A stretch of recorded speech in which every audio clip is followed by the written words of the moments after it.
Hey guys, and welcome back to another Noctas update video.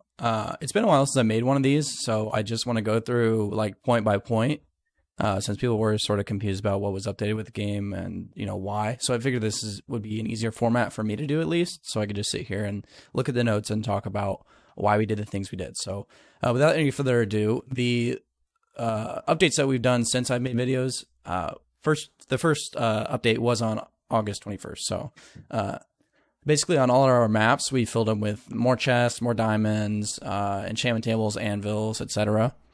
And then Proto and Ryan reworked timber, making some of the ground more flat, making the objective easier to access with bigger walkways, more chests, more resources, things like that. And then on caverns, Proto, Brokey, and Lilozos made this whole like middle area underneath the spawn. So if you ever get caverns, it's a really good route to go, especially if you're like Nether Mage and stuff. We obviously have the game countdowns. If you played the game recently, you'll know it's like right in the middle of your screen. You can't miss it. And that's just a cosmetic that I've been wanting to put in for a long time. So Connor and I sat down, and it took us a couple days to get everything right. But it looks really good right now. It makes the game look really professional. So I'm excited about that.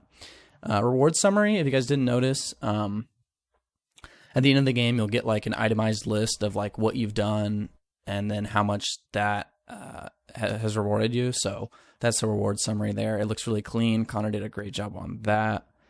And then you can obviously click in the chat to play again. Chest refill. This was a random event that we moved to a regular game event. So 1 minute after the objective activates, which is 3 minutes. Well, the chest refill will be at 4 minutes, but you know what I'm talking about. The chest will refill, so it runs the same algorithm that's used to fill the chest at the beginning of the game, but with an increased chance for golden apples. So it's about double, and that's just so people who need to like rebound and recontest the objective can do it. So at that point, there will be a person who's scored a lot of points, and then they have an easier time getting more gapples to finish off the game, actually. So it's actually in your best interest if there's a lot of people in the game and you're scoring to step off and get some gapples, and then let everyone else fight, and then you'll have like even up to like 5 gapples to come in, and it makes the game really based on skill at the end.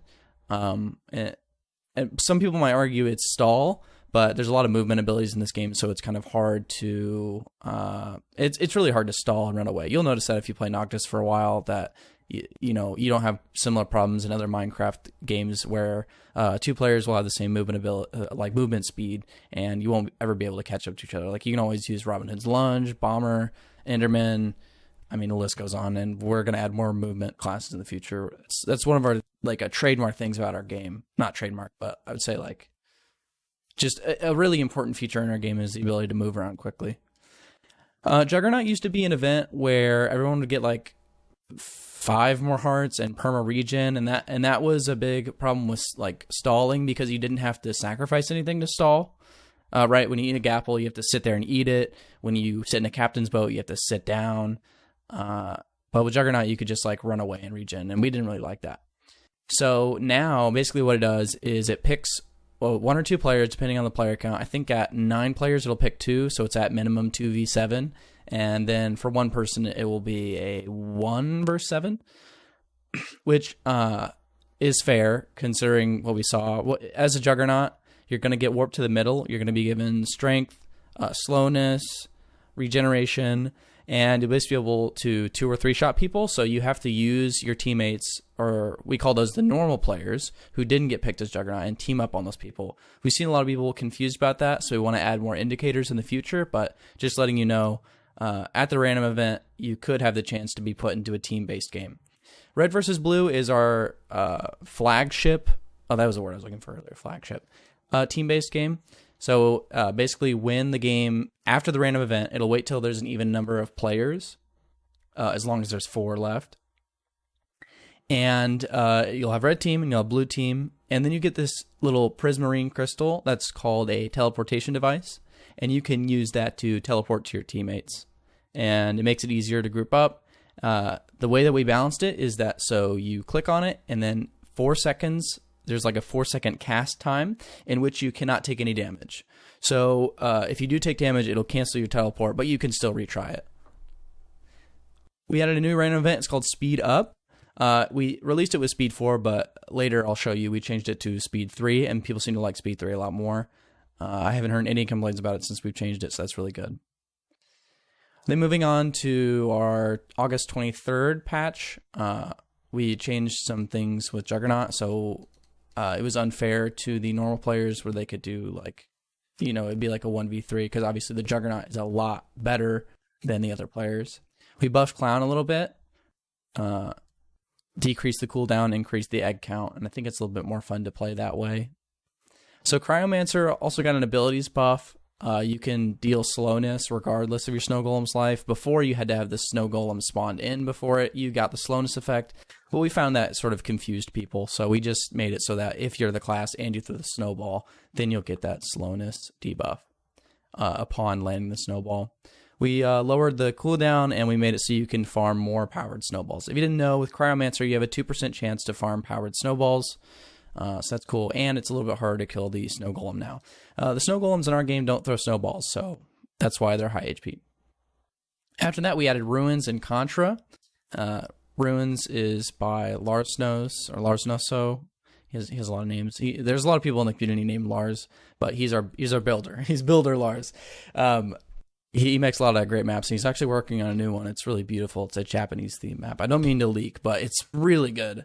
So I'm pretty excited about that. And then Brokey and Lilozos worked on Contra, and both these maps are already in the game. Then we did some bug fixes to that. Then we released a new rank called Hero. If you guys want to support the server, you get the hero tag, you get white text chat messages, and on the Discord I hooked it up so that it gives you the hero and donator roles. And in the future, you want to add lobby items, armor, and rideables. So like a boat in the lobby or a horse for warriors, what we want to do. That's our next rank. More chat features like emojis and such, and more. And if you want to suggest things for the rank, you can go to the Noctas Discord, where I've been this whole time, and just go to suggestions. You can leave a suggestion in there. By the way, if you want to look at this, you can look at this anytime by going to discord.noctas.net in your browser. So if you type in discord.noctas.net, it's just a DNS reroute to this. So on August 30th is when we changed it to speed 3. I mentioned that earlier. We nerfed Enderman a little bit. We have a fix for Enderman that we want to do. It's basically like a cast time. So you'll click on the teleportation item, and then it'll show like a little ray trace in front of you, and then you'll be able to teleport. So it'll be like half a second or a second. We don't really know yet. We'll just have to test and see what works best. And then our most recent patch is just fixing some things that are already existing in the game. And so this is one that is like new. So like literally it's the second. We made this on the first. So Lumberjack, we had a lot of problems with Lumberjack because we basically what we did, we reduced the time it takes for PvP to be enabled, which is 30 seconds now. And we buffed the armor in the game. So we needed to make it a little bit easier for Lumberjack to get its armor, and it now basically can get that armor twice as fast. If you didn't know, in our game, you mine logs to get sticks. You can craft sticks, 9 in a crafting table to get chain links, and then chain links can be used similar to armor to craft protection to chain armor. And basically that's Lumberjack's biggest strength at the beginning of the game. Obviously, middle and end of the game, you want to mine logs to get that resistance passive and use it against people in combat. So I think Lumberjack is a lot more usable now, and yeah, it's good. Shepherd was really weird. We've reworked it in the past, but now we just want to make it super simple. So we removed the potions, we removed the leggings, and we added Shepherd's Crook. And a crook is basically just a weapon that a real-life shepherd would use to defend his stock, so that's why we're calling it a crook. And it's at all levels, it's a sharpness 5 wooden hoe. If you're curious, that is 6.25 attack damage. So a sharpness 1 stone sword without crits. And then we'll give you some wheat. And when you feed, you have to spawn in your sheep. And if you right click on the sheep with the wheat, feeding them, you receive region 1 for 10 seconds. The amount of wheat depends on the level. So you can check the docks, which if you want to go to the docks, you can go here. And it'll take you to information and features. And the passive healing remains the same. So we have a custom healing with Shepherd. So you put down the sheep, and then it'll give you instant health, half a heart, depending on at certain intervals, depending on what level you have it. So Frankenstein used to have limited teleports. Now we made that infinite with a cooldown of 10 seconds. And we increased the drop rate of iron. If you didn't know, if you have your monster alive, it will drop you iron ingots. And we had a problem before where it didn't target an enemy right when you spawned it, so you had to use a teleport to get it to target an enemy. The way the targeting works is it basically looks at the X, Y, and Z in a 10-block radius, and it'll just walk towards them. And once it, gets close enough to the player, it'll hurl them up in the air. A really cool tech you can do with Frankenstein, if you didn't know, you can teleport it to you, then hit it forward. And as long as you teleported it within 10 blocks of an enemy, it will launch the enemy up in the air. That's really useful for combos. It's especially good during speed up because everyone's moving around super fast. You're moving around super fast, but when it launches the player, they'll move slowly at normal pace because the velocity would be upwards, and speed has to do with your horizontal movement. So pretty cool tech there.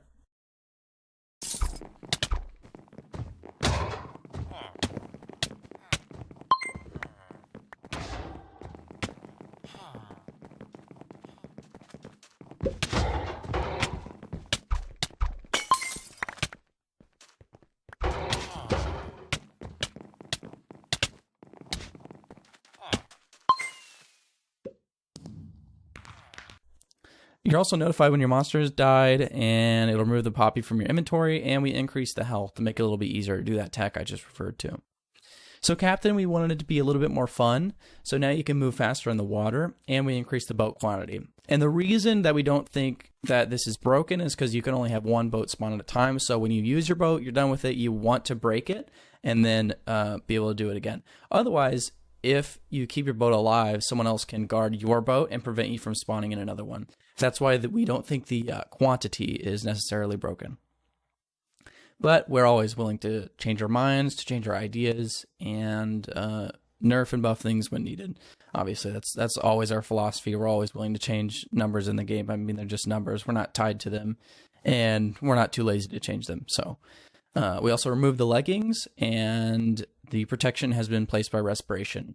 So A, this will help you out to dodge people who break your boat while you're trying to ride around. And B, it'll prevent you from enchanting it with protection, which I think made Captain a little bit too tanky, and I don't necessarily want it to be tanky, so that's that. Bomber had a problem before where you couldn't use the place TNT before PvP. This is because you could use the launch TNT. With Bomber, you can place it on the ground to propel yourself in a certain direction. If you look straight down, you can launch straight up in the air. And if you look horizontally while placing it on the ground or on another another block like in front of you, you'll get launched backwards. And you can now do that before PvP is enabled. Before you couldn't, now you could. I think it makes more sense, but you still can't throw your TNT before PvP. And Juggernaut, we had a little change with that. So let me know if you guys enjoy this format, if it makes more sense.